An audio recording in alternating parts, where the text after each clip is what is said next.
is the planet's grand regulator, the great climatic stabilizer. Because water has no fixed home.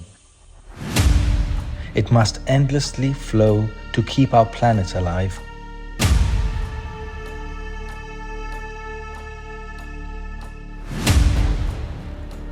This sea is our lifeblood, inexhaustibly turning life into more life, against all odds.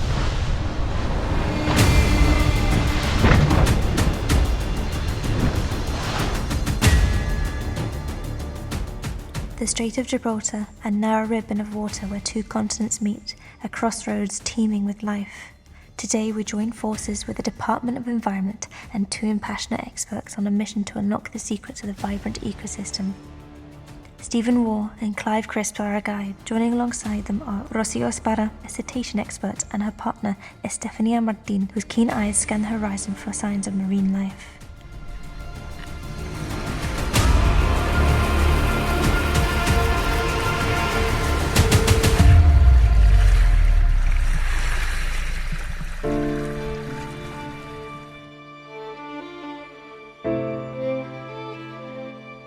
Across the planet, the abyssal wanderings of unseen currents, weaving all sea and ocean waters into one body. Of myriad interwoven moving parts.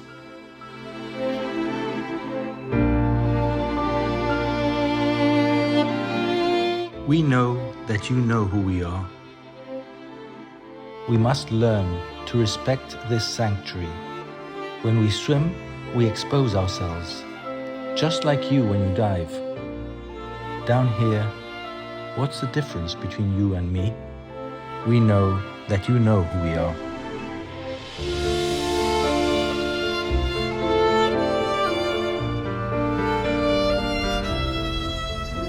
It's a very important area for the migration of fin whales. That's the second biggest whale in the world after the blue whale. Normally the time that we will find them, it's true that they cross all year round, but they do it with in a more intense way from June to the middle of August. These whales are coming from the Mediterranean, different parts of the Mediterranean, and when they reach all this area, they come really close to the shore, just coming into the Straits of Gibraltar to go out into the Atlantic to reach the feeding areas. And the use of drones in particular, we've managed to capture some excellent footage of how of the different threats and pressures on these animals, and how, for example, fin whales, when moving out into the straits, will change their course when there's a large ship in the vicinity, for example. And it's important to note that collisions with large vessels in particular is one of the main threats for these animals in the Mediterranean and in the wider Northeast Atlantic.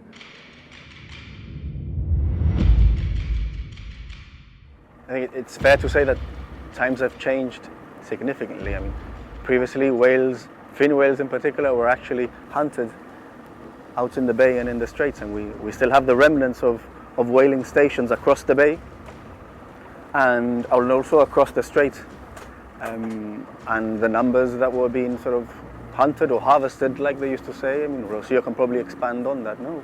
Obviously, like with fin whales, there's been a change. Like this whaling station opened the 20s, and from the 20s they were operating, and they could hunt around 4,500 whales between fin whales and sperm whales. After this hunting, this whaling station closed, and then it opened around the 40s, 50s, and then the capture reduced to around 800 animals, and then it was the end of the whaling in the area, thanks to the International Whaling Commission, laboratory of the International Whaling Commission. I think it was like maybe in the 80s. The reason why we mention hunting as such is because it is an interesting data set. They did record the numbers of whales that they were killing at the time, and obviously it gives you an indication of the abundance of the different species that were being hunted back then, and it can be compared to more recent numbers. So in that perspective, it's interesting information that can be used for modern day research.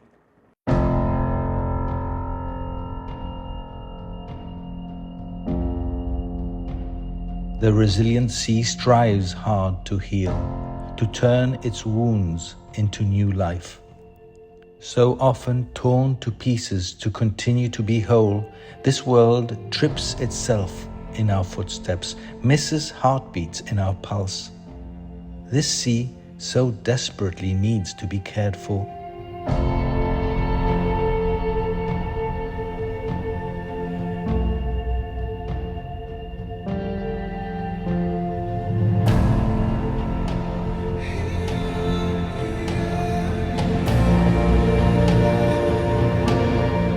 Not just about individual species, we are looking at the entire ecosystem, how everything interacts and relies on one another. It is more than just a job, it is a responsibility, a privilege to be the guardians of this incredible place.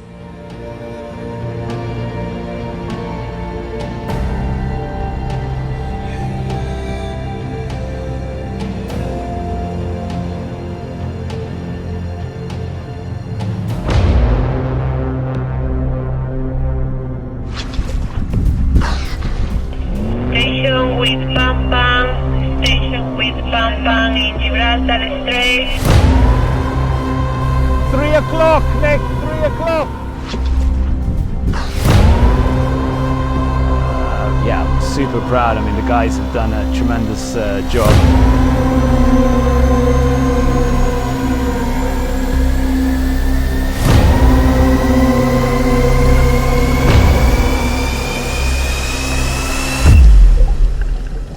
Because when at sea, everything is different.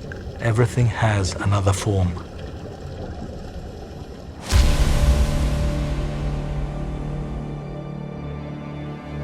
According to researchers, there were about 15 orca interactions when this began in 2020. Incredibly, that number has now ballooned into the hundreds by 2023. And all of them happening here along the Iberian Peninsula. It doesn't fit with anything we've ever seen anywhere else in the world. The orcas hit the rudder blade, causing major damage and a leak. The company says the yacht sank near the entrance to the Tangier Med port. 3 killer whales struck the rudder and side of the sailboat, eventually causing it to sink as the Spanish Coast Guard rushed to the rescue. It's one of at least 3 boats that have sunk because of the orcas since last summer, and many more have been seriously damaged in the last 3 years. I knew we would be misunderstood. Is this not a complex world of beauty and delusion, of currents and eddies, of headwinds and tailwinds, of failure and success, of love and confusion? Are we not just part of an entangled dream? Scapegoats of the strait, perhaps? Have we really become the disruptor and the rogue?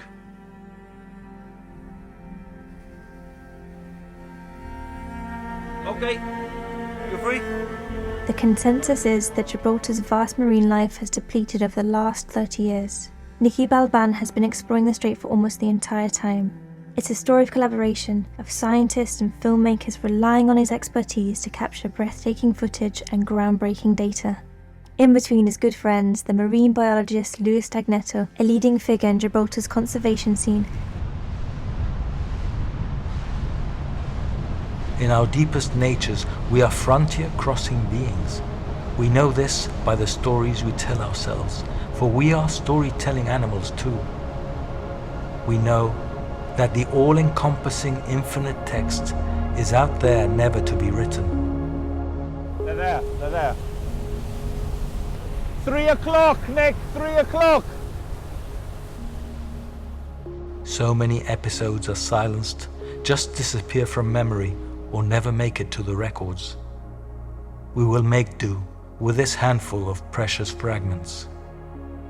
You realize that the sea is beating within us, that this womb-like space is truly a womb, that your journey is also our crossing, that our memory and our lives are shared, that we all breathe into the same being.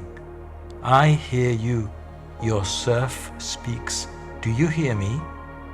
We are bound together for the journey.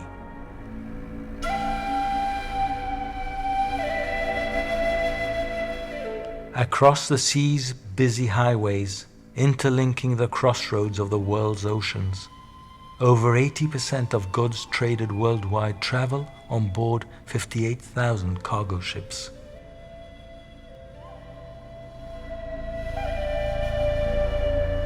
The market frenzy of sea commerce connects us all. But we trade for today, not caring for tomorrow. I think the ecosystem of the Straits of Gibraltar is a very, very special ecosystem. Okay? It's really unique, huh? On the one side, we've got the Mediterranean, which has its own ecosystem. On the other side, we've got the Atlantic Ocean, which has its own unique ecosystem. What we have in the Straits is a blend of those ecosystems, the meeting of those ecosystems, which, because of the continent of Africa pushed up against the continent of Europe, actually narrows all of that life into a really, really condensed band, okay? And that makes it an extra special place to observe life because of that mix and so compact, but also to study it. And so I think in terms of, we should be doing more to protect the area as an area of conservation. We cannot afford to mortally wound each other with our greed. We mustn't fail our future generations. The bottom line cannot continue to poison our planet. We are the sole custodians of this fine balance.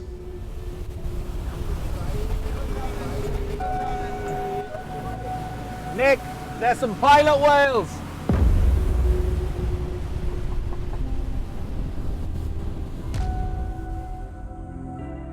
This sea is a wilderness of quivering light, which ensnares our gaze. Quivering threads of warm light, which make life possible.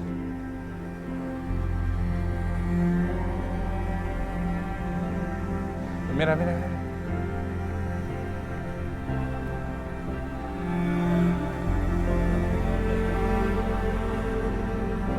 So we've got a group of pilot whales, short-fin pilot whales. They're native to the area here.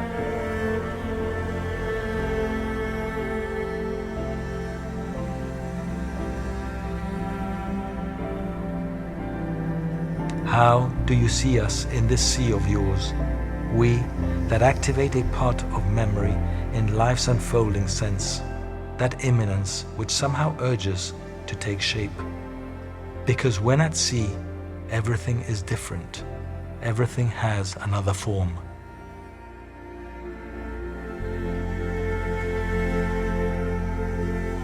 One of the things that's interesting about pilot whales is that they are maternally driven. So it's the matriarch that actually drives the whole pod. Even though there is a sexual dimorphism between them and the males are larger, it's the females that will actually lead the pod, a bit like elephants, to where the food is and back again.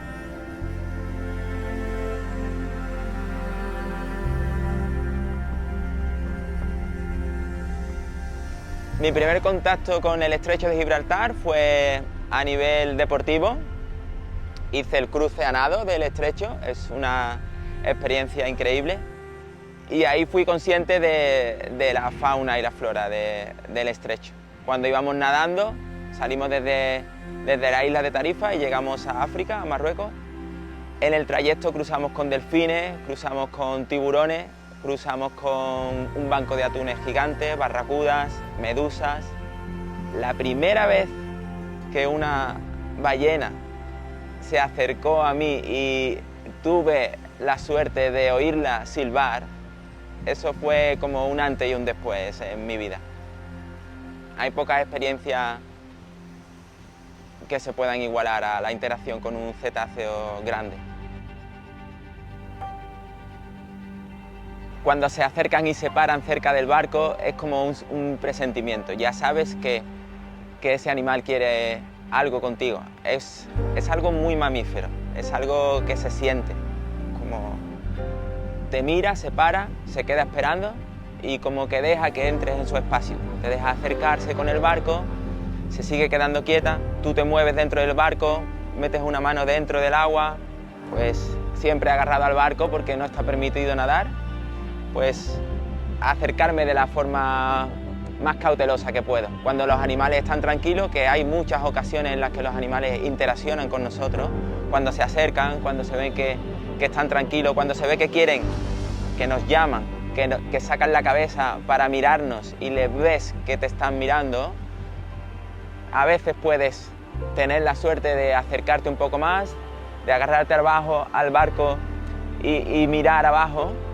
Yo siempre llevo unas gafas e intento estar cerca de ellos. Cuando ellos te dejan, la experiencia es inolvidable, es indescriptible. Sois dos animales salvajes que en ese momento entráis en contacto. Os miráis, os sentís. Yo diría que casi se siente el latido del corazón. Yo creo que ellos lo sienten. Empty me into the ocean, be my beloved estuary, and let my hungry ripples come up to the very shore of your loins. Who are the lovers in this strait's affair? The crew and the ship and the sea? Or is it an open, unquenchable love where all our passions meet? Soothed by your sea spray, this open sea wound is not meant to heal. It is meant to live profusely and blossom ardently instead. Y cuando esos segundos en el que te mira y os miráis son lentos, porque se puede mover, una ballena piloto puede moverse muy rápido, pero cuando se mueve despacio mirándote, está ahí. Son unos segundos, pero que se quedan para siempre, se quedan muy dentro. Es algo muy especial.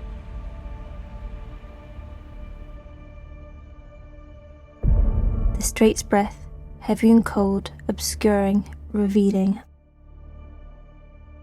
I am the fog, and within my swirling embrace, secrets stir.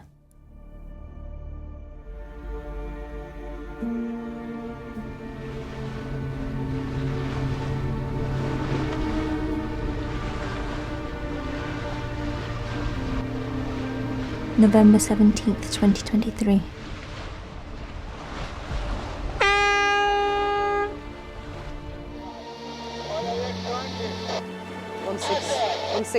No? 168. 168, 170. Pillars of Hercules stand shrouded, cloaked in a fog deeper than myth. We stand on board the Enigma, a vessel like no other. There's two over there. I think we're good this way. Captained by a woman of iron, Jennifer Kinnear, Jenny. It's coming in, eh? And my course? Do you see dolphins? Oh my God, there's whales. Yeah, I saw. I think I saw whales as well. No, seriously.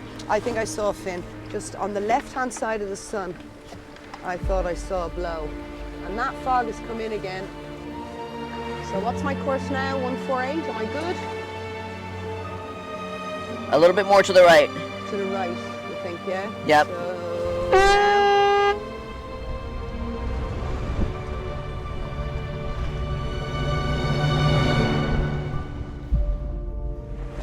So, we're in the middle of the Straits, is where we are, in between the south of Spain and Africa. And it's the entrance to the Mediterranean, and it's quite a busy shipping channel. And we've just come through some rather nasty fog. We're out in the bright sunshine again, so we're all good. But yeah, there was a minute there where we were blowing the foghorn every 2 minutes and watching out for fast ferries. Well, we had a little bit of fog, blowing the foghorn every 2 minutes, keeping a watch out. Good wind though, it was nice. Had a couple dolphins along with us. Another adventure.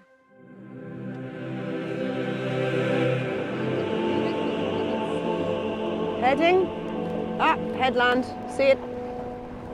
Africa, emerging from the fog, we stand witness to another pillar of Hercules, Jebel Musa. Tomorrow, the culmination of a year's toil, the final race of 13 interclubs of the Strait.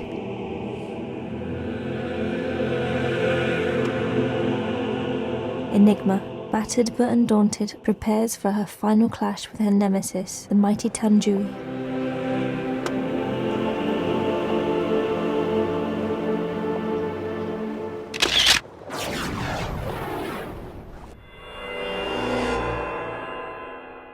But rewind, let us journey back to the dawn of this year.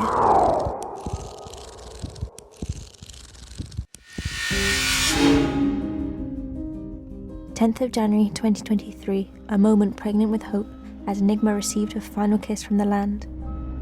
It was International Offshore Rule was the start, IOR, and Enigma was built to that rule. You will see, if you look when Enigma is out of the water, she's very flat in front of the keel. Enigma is special because Enigma is a one-off. Enigma was built to win races. It was designed by a Frenchman called Ed Dubois. They won the quarter-ton cup in, I think, 2004. Carbon fiber was a new material.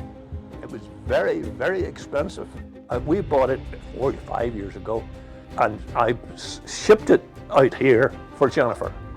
That's the history of the boat, and you know what Jennifer has done with it since.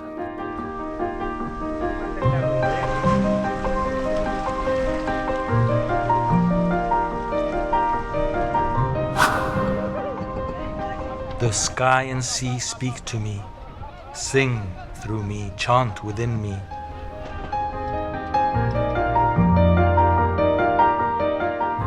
We must listen carefully to what you say, to what remains unsung and unsaid. The deep chant of your enduring song, let the wind speak for me, you say. You are too easily misunderstood. Our ignorance has always been that impatient enemy within.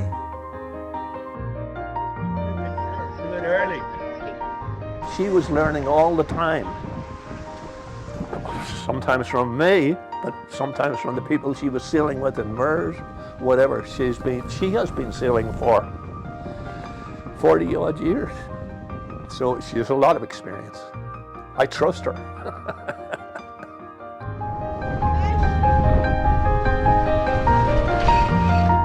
But in you lies a deep knowledge of ourselves, a humble wisdom, our bearings, our uncharted life. For 50 years I sailed very hard and I sailed very competitively and I worried about winning races and whatever. It's not about that. Sailing is about enjoying yourself and having fun on the boat with people you like.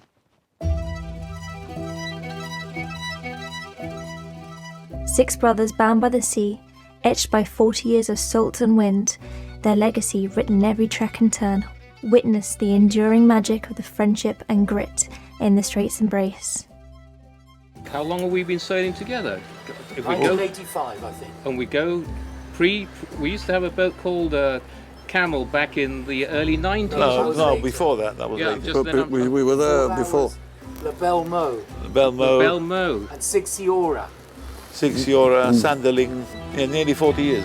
Yeah, we've known each other for a long, long time. What's your name? We enjoy it. I think that's the main thing. When I stop enjoying it, I shall quit. What? We've had understanding wives. Yeah. The important thing that Tantawi has is that we turn up in every race. Yeah. It's true. We There's don't. a lot of boats that have difficulty right. of getting the crew out every That's single right. We've race. got like 100% attendance in Yeah. every race. Yeah. So we're quite lucky that we're also quite consistent with the six of us. Obviously, Paul's not here today, but we're always there. We see that other boats sometimes can't go out because they can't get people to sail with them or to crew with them. Yeah. But we seem to be quite good at turning up every time Yeah, because we all enjoy it, don't we? Yeah, we are still all enjoying it. We're still able to compete at a reasonable level. And as long as that carries on, there's no reason not to carry on. Although age, in my case, is going to take its toll. I'm 71, and whilst I can still do it, it's getting more difficult. You said it's taking its toll, Robert? Or? Yes, taking. I'm still there. Well then, shut up. And we had a very nice run-in with Enigma for the last half of the season, where we were quite close. Enigma, to beat us, had to to beat us overall, had to put one boat between us, beat us and put one boat between. In other words, if Enigma came third, we would have had to come fifth for Enigma to win the series. Let's get back to the start. No compass guides this dance, no map charts my course. I am the eddying whisper, the silent sentinel, cloaking the strait in a veil of uncertainty. I am the fog, the storyteller's cloak, the bridge between worlds unseen. Sailing hasn't changed, we're getting older. Much older. We still don't use electronic equipment. No. We still sail by. Not on this boat, anyway. No. We're still sailing the same. It just shows we don't have electronic equipment. We couldn't go to Ceuta last Friday because of the fog. Yeah. We don't have navigation lights. We have one, but like the work. Romans. We have one, but it doesn't work. It doesn't work. Yeah, well, we actually went out on the Friday, but there was the bank of fog was like almost like a stretch of cotton wool across the strait. Yeah. So we thought maybe we can cut across it. So we went up towards Getares. See, there was a break in the fog. We came down again towards Europa Point. We didn't see a break in the fog. It was too thick. As we said before, because we don't have any navigation equipment, we decided we'd better come back to the club here and wait till the Saturday morning, and that's what we did. Yeah. Ceuta vibrates with anticipation, for this is no ordinary day. This is the day of the last dance of the sailing year. Muchísimas gracias a todos por venir, como siempre, sabéis la importancia que tiene que vengáis a Ceuta. Bienvenidos de nuevo, y vale, es la última prueba de la 13ª edición de la Liga de Estrecho.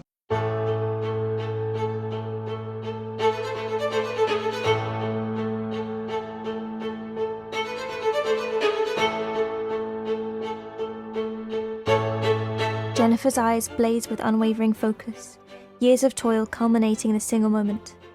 Tanjui, a seasoned warrior of the strait, stares his rival with respect and the thrill of competition. It was a good race. We had a good wind. Yeah. There wasn't hardly any sea, which was also quite good.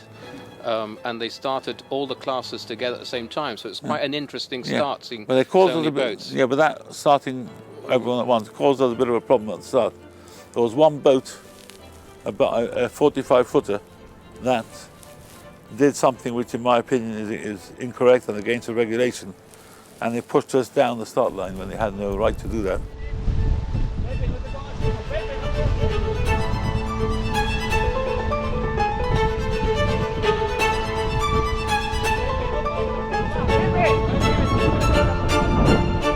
To avoid a collision, I kept away from him.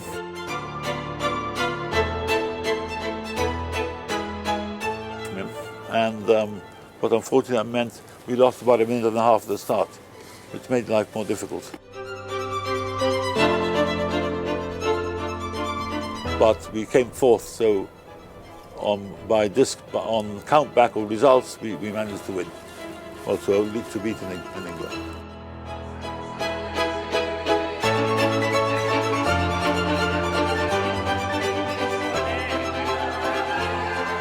The last regatta of the 2023 Strait Ceuta Interclub Championship concluded with an impressive spectacle in Ceuta waters, marking a triumphant close with a season of full competition, skill and camaraderie.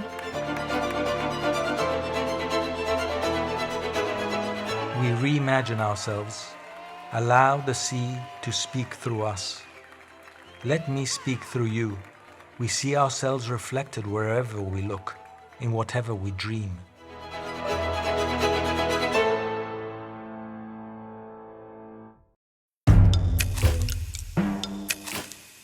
Musa looks Tariq straight in the eye.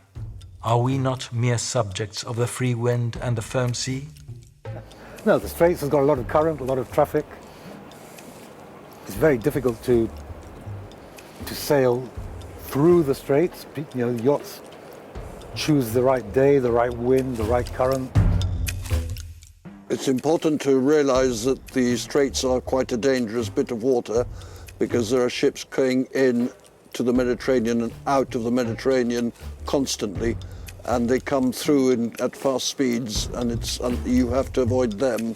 They will not take measures to avoid you unless it's really emergency, by which time it's quite dangerous. It's not easy. Racing in the Straits, well, we don't often race in the Straits really because we're right on the edge. There is one race that goes across the Straits.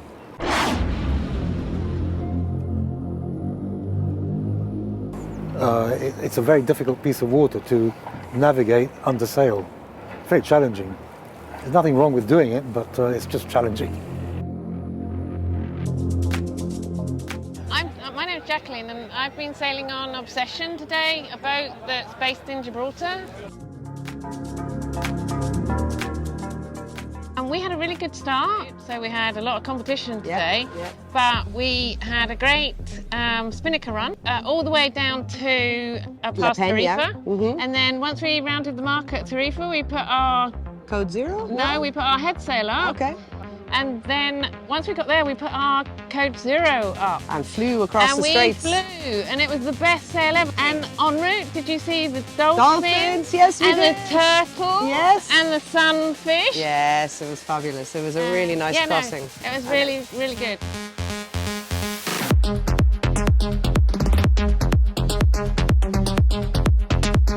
Yeah, we got a really good start and really good downwind leg until the bark at Tarifa. And today we won the Straits Challenge. Barco Enigma de Jennifer Mujer al poder.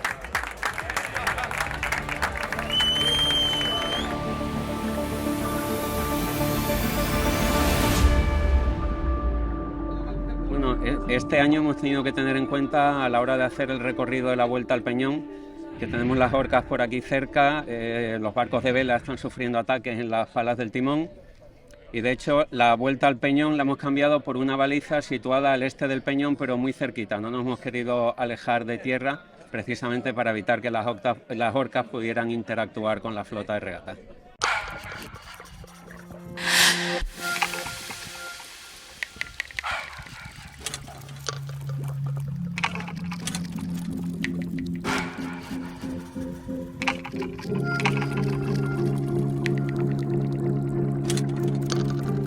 Oh, the Straits is a playground for the orca, isn't it? And we in the sailing fraternity provide them with recreation.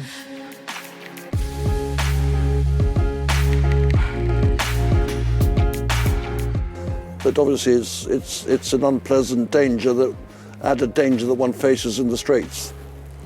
The question is that really no one seems to know what's causing these orcas to behave the way they're doing. And until that question is answered, all we've got to hope is that it's not going to be us. Good sailors are people that you can depend on offshore. Good sailors are people that you can turn around and say, can you fix that? They know the wind. They know where it's coming from. They know how a sail works. They know what makes a sail quick and what makes it slow. So it's a mixture. Very few people have all those qualities. When you got a crew, and you got a good crew together, the most important thing was that they were keen and they turned up. Everything else you could teach. Nature, have we ever asked you about your plans?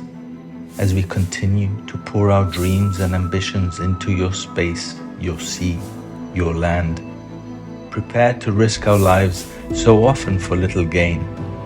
But we sharpen our ambitions as our dream vessels graze the unreachable. And we often choose to ignore the tipping points of our dreams, the breaking point of memory, our lines of weakness.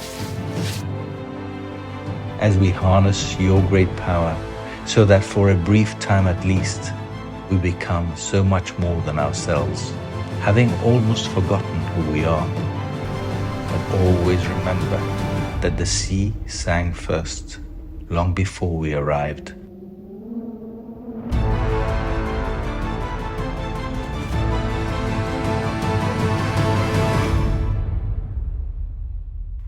and that you will sing on for some time, long after we are gone.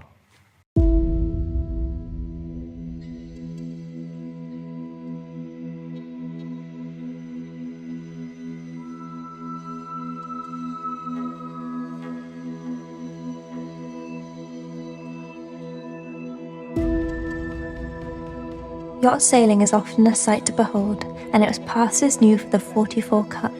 The competition's fourth event took place for the first time in the bay in Strait of Gibraltar.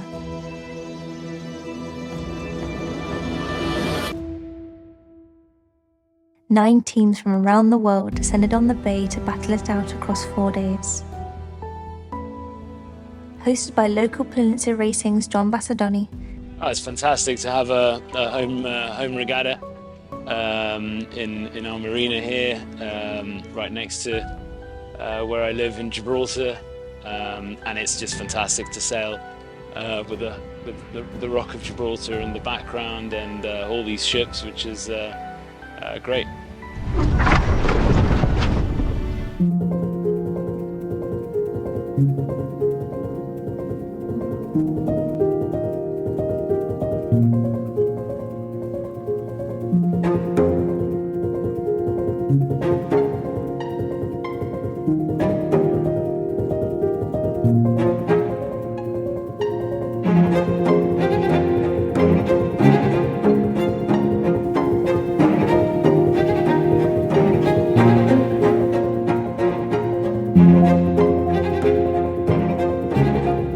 Where mountain and sea embrace, the flowers of the reef drift down to the shore.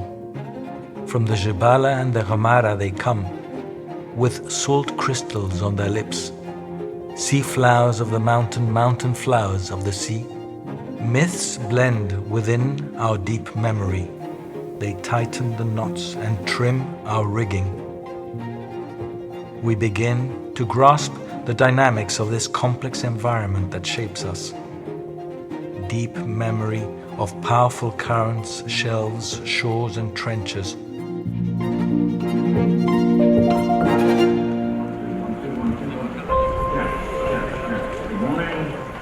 Fast forward 24 hours and an offshore breeze of 13 knots was pretty much perfect for battle to commence. You say you wanna be a star, but the city is so dense and loaded. You need to cover up your scars, and it makes you feel so distant with such a disguise.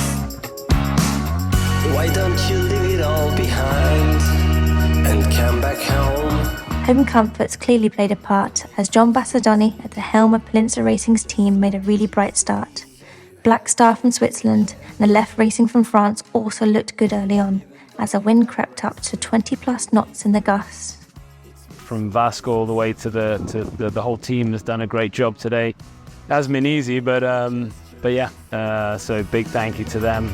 Just like it used to be. You say you wanna be a star, but the city is so dense and loaded.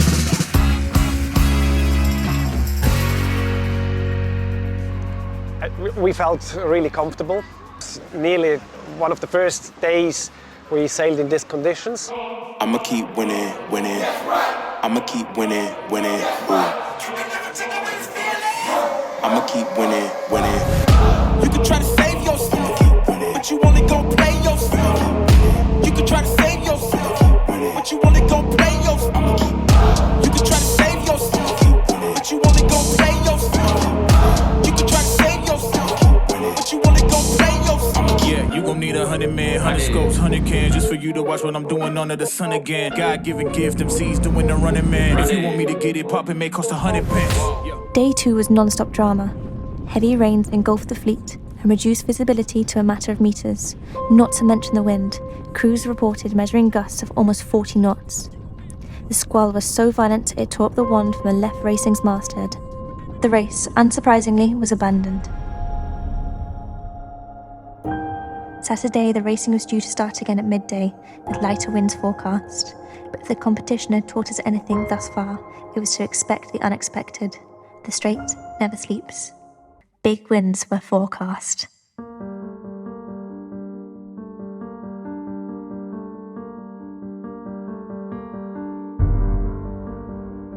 On the final day of the 44 Cup, mathematically, any of the top 6 could still win. Added to this was the venue, with a third day racing from the third direction, the east blowing across the bay. Leading by 1 point going into the race, life was made easy for owner Eagle La, tactician Adrian Steed, and a crew of Team Seareef powered by Hastraknik 1860 as their most threatening rivals tied themselves up in a calamity of errors. Yeah, it's what usually we try to do somehow. We start usually slow, but then we try to improve ourselves. Crossing the line, the series team was a static complete. This was the first event win for the 2017 and 2019 44 Cup champions since Oman in February.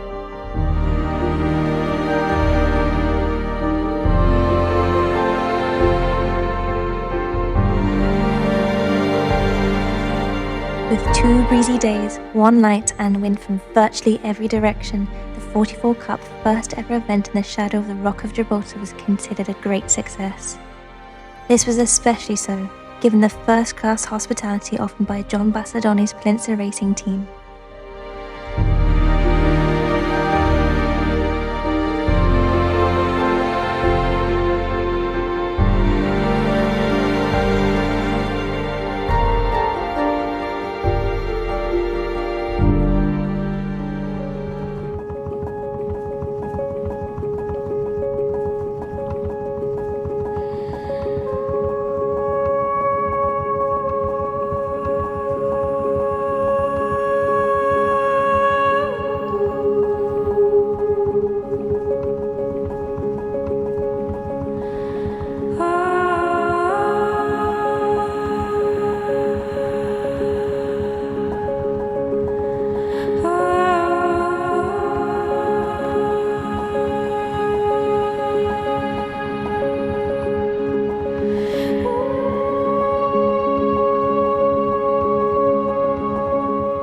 Where do you begin?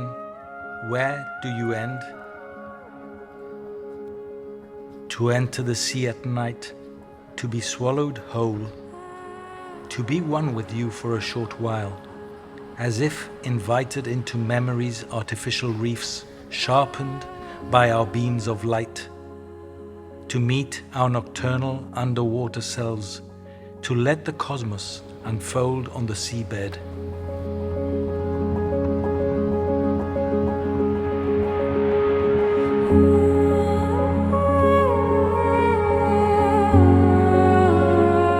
I think people aren't really aware of how privileged we are.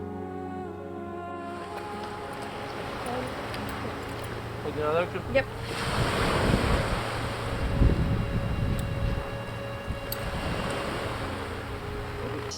The Straits have always been associated with other things aside from the marine life. Perhaps strategic, military, marine traffic, a conduit to arrive from one port to another, historical.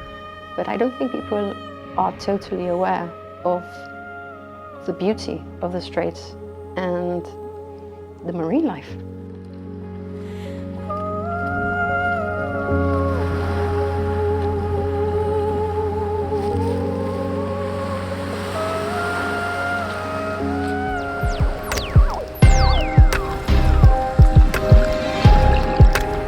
Having left the nighttime dome behind, our bearings change, new meanings emerge, diving into each other, buoyant at mid-depth, suspended in ourselves.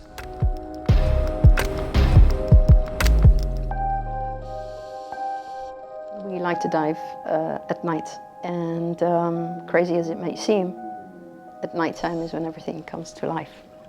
So what you see during the day transforms at night, and because it's so dark and you can only see essentially what your torch shines, the point at which your torch shines is what you see.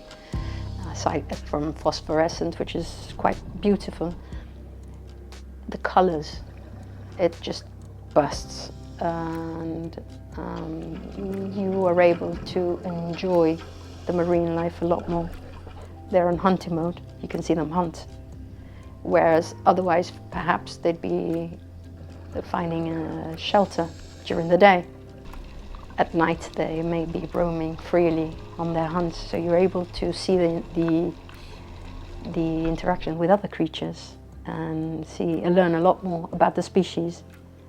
Sometimes even how they cohabit, co-hunt, utilize one species to the benefits of their own. It's a great feeling. Our bubbles spiraling upwards, we hear our own breathing interweave with the sea music as time around us crackles on, speaks its broken language, sings its unending song. We enter the sunken barges of the night, aware of the life we cannot see, of the music we cannot hear, starting to understand that we are just a very small part of the whole, adrift, not really steering, I'm afraid. On this threshold which leads to the greater darkness beyond, where sunlight cannot reach, that twilight zone, that other endless night, too deep for us to visit, where colors no longer matter.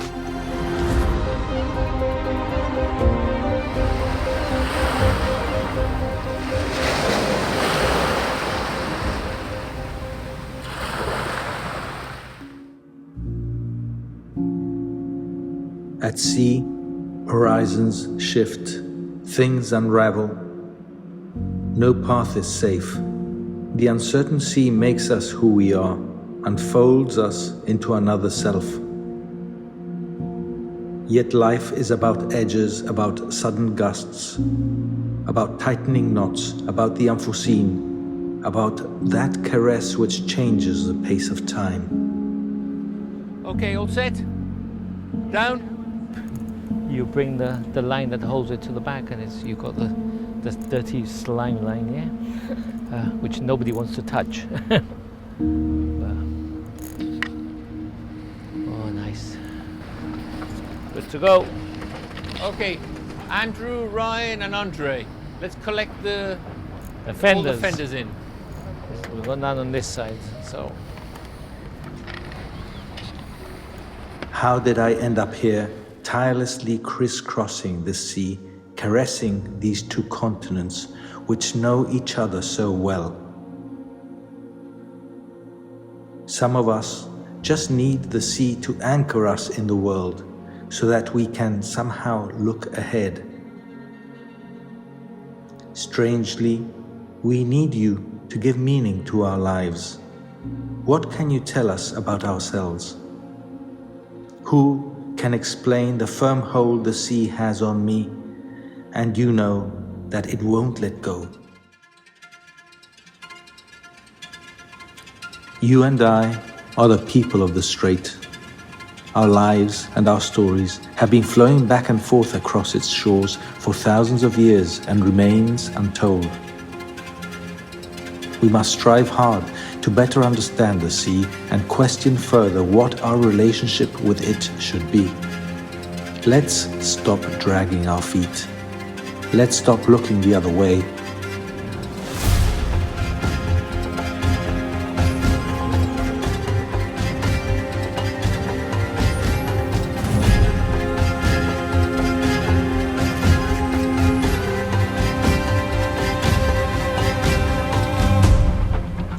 The sea strips you down, and then you are what you are, and you do what you do. This is how it is. Tomorrow has arrived, and the future is in our humble but decisive hands.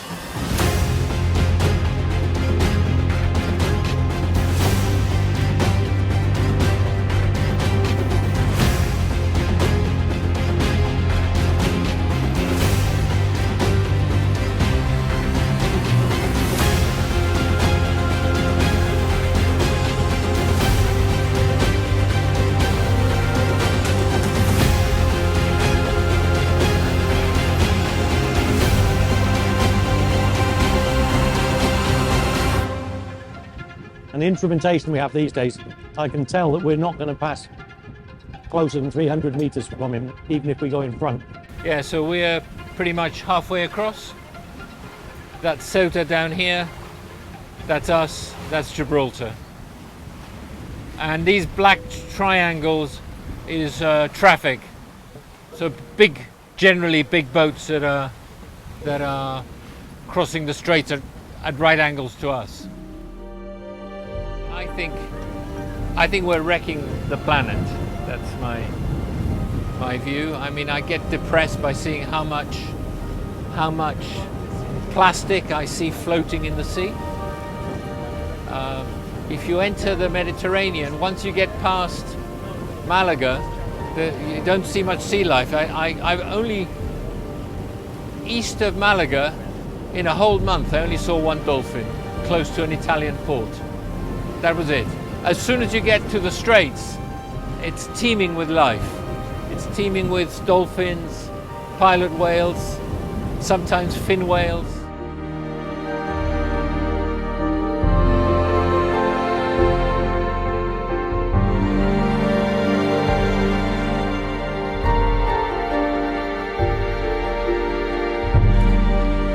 Things have changed so during our lifetime. We no longer are who we once were. I have no answers to share. We've always had this odd relationship with ourselves. Who am I to say that we should do better? Who am I but just another seafarer like you, who knows no better but deeply cares?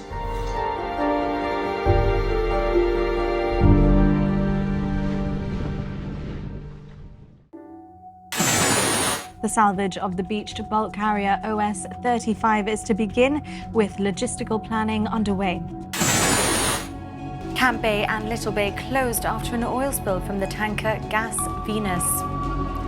A response operation is underway as heavy fuel oil washes up on shore.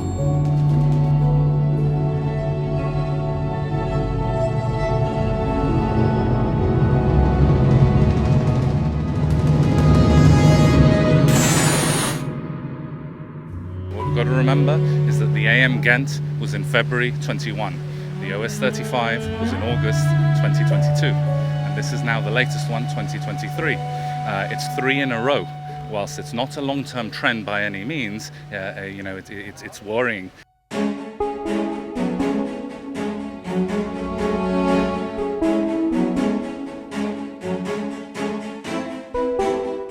Our wounded planet licks its wounds. How did we get it wrong again? Another flaw in the design? Must we always overstep, go a step too far? Always inching beyond, misjudging, taking irrational risks for unknown returns? Or have we just made too many unreasonable assumptions all along? Once again, it's time to tidy up the mess and move on. The Strait of Gibraltar, a strategic choke point linking the Atlantic and the Mediterranean seas, witnesses thousands of ship passages daily. But in August 2022, a catastrophic collision thrust one vessel, the OS-35, into the icy grip of disaster. The OS-35 collided with Adam LNG, a tanker carrying liquefied natural gas. The impact tears a gash into the OS-35's hull, spewing fuel and raising fears of an environmental catastrophe. With its engine disabled, the OS-35 faces the threat of sinking. A desperate decision was made. She is deliberately beached on the eastern shore, a gamble to prevent her from foundering into deeper waters. Months turned into a year. The stern is successfully lifted, but the rest remains stubbornly grounded. A new plan emerges, a radical one. The OS-35 will be cut into pieces, a daunting feat of maritime engineering. Finally, in November 2023, the last fragment of the OS-35 is lifted and hauled away. The ordeal is over. The Strait breathes a sigh of relief. The story of the OS-35 is a testament to human ingenuity and resilience in the face of adversity. It is a stark reminder that the delicate balance between maritime trade and environmental protection in one of the world's busiest waterways.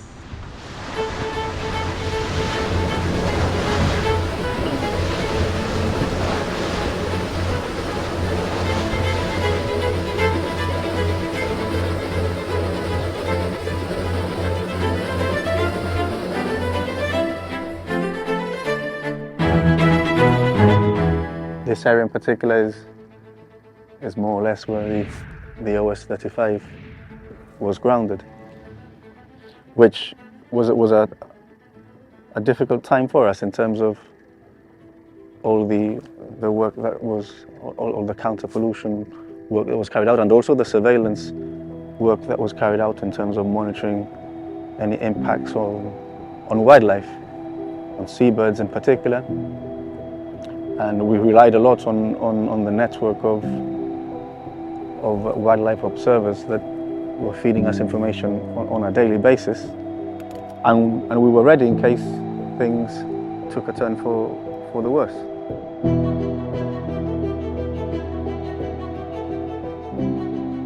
Eventually the hull broke and it started to seep oil into the marine environment, and that's where the Gibraltar Port Authority obviously implemented their contingency plans, and the department formed a critical part of that work in terms of ensuring that the impacts to the environment were minimized. And we practically dedicated all our assets, all our marine assets to working with the spill. So at the moment, as you can see, the wreck was completely removed, and that was a really, really significant achievement.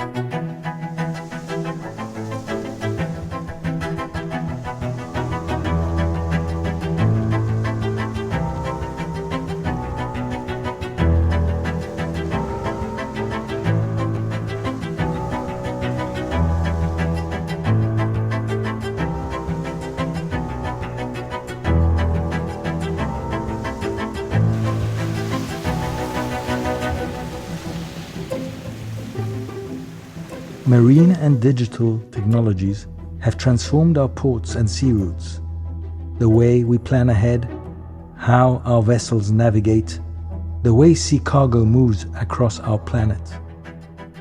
But whatever the algorithms, we still make the key decisions. Much of our dirty handling of the planet still needs to be seriously addressed.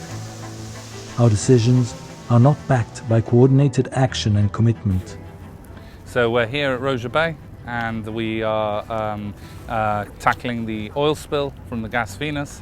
There was an overflow from refueling activities, and that overflow has ended up washing up here at Roja Bay and along the rocks on one side and close to the marine protected area on the other. I don't think there's too much to it. It's tedious, it takes its time, and it is hard. It's very hard. It feels like it doesn't come off.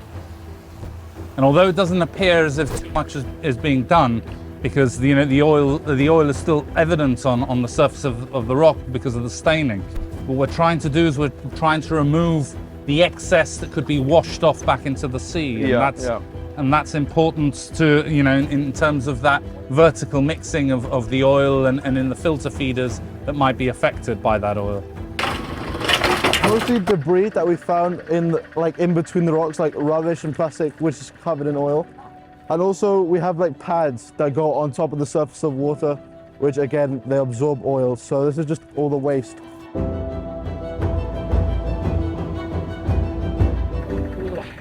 You can't really. I mean, you try to, get it off them and stuff like that, but we try our best to do what we do, and sometimes you just can't get all of it off the creatures and stuff like that. And actually giving children an experience to witness the reality of an oil spill is actually quite a powerful tool, because it's not a picture on a book where you're looking at an oil spill. Here, your shoes are in the oil, you're smelling the oil, you're seeing how difficult it is to clean. It's a whole different learning experience, which my hope is that if any good can come out of this, is that some of these kids will go forward and then say, actually, is this something that we really want in our future?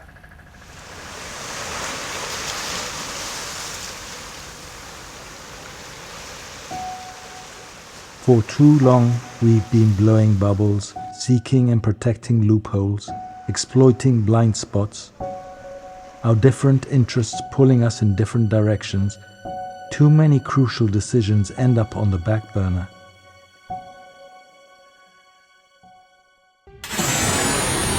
The strait is a narrow waterway that separates Spain and Morocco, and the meetings are not always gentle.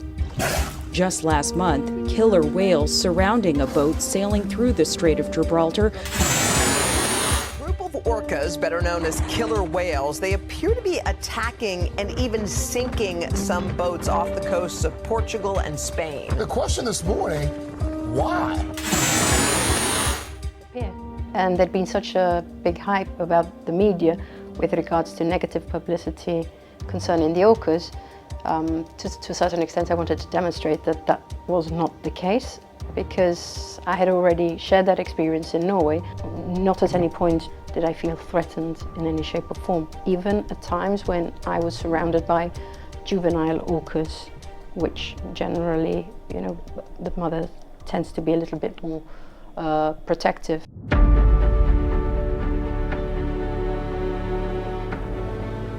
We head out with a couple of friends, with Nicholas and Lewis, and we were lucky. There was a lot of tuna. Ahí cerquita de la ola. There was a lot of fishing boats out there, and the orcas were essentially only interested in the tuna. Twice we were approached by orcas, and I just lay down on the platform, grabbed a mask, and still on the boat, but put my head under so I could gauge more or less where they were coming from. And I had my GoPro on a stick, and you can see in the footage as the orca looks at me, turns upside down to get a closer look and an inspection of the boat, check out the deck, saw that we didn't have any tuna, and we weren't a sailing boat and had no interest whatsoever. It just curiously looked at us from a distance and very peacefully and gently swam away.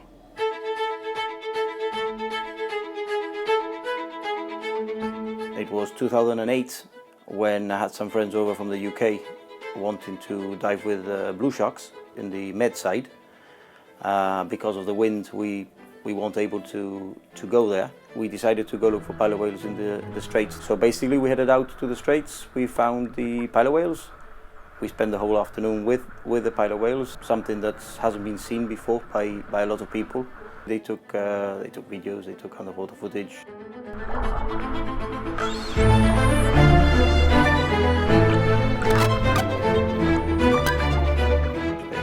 They talked about it when they got back.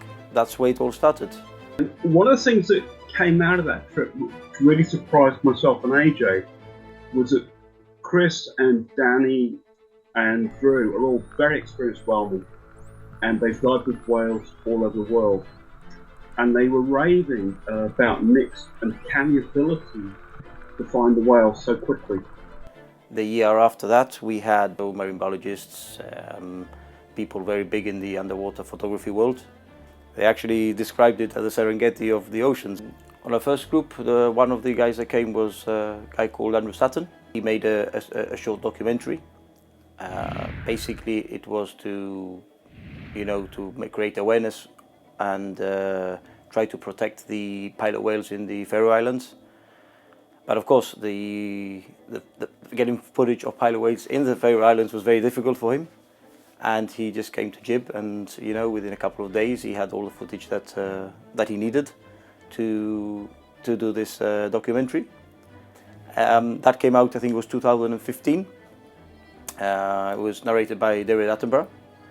And as more and more underwater cameraman and stills photographers have worked with Nick over the years, he's gained this reputation as really being the go-to guy for working with pilot whales. And you can see that reflected in Andrew Sutton's film, Grindelwald.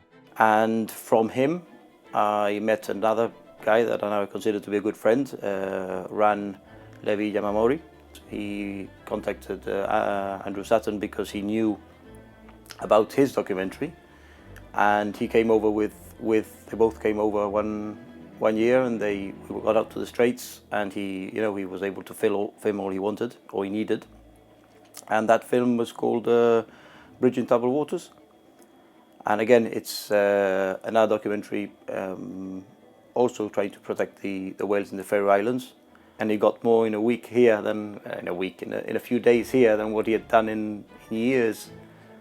So it's a very unique place, and although I don't see it as so important, but to these people who live in that world, they recognize it as it is. It is so important to everything. There's so much stuff that goes on.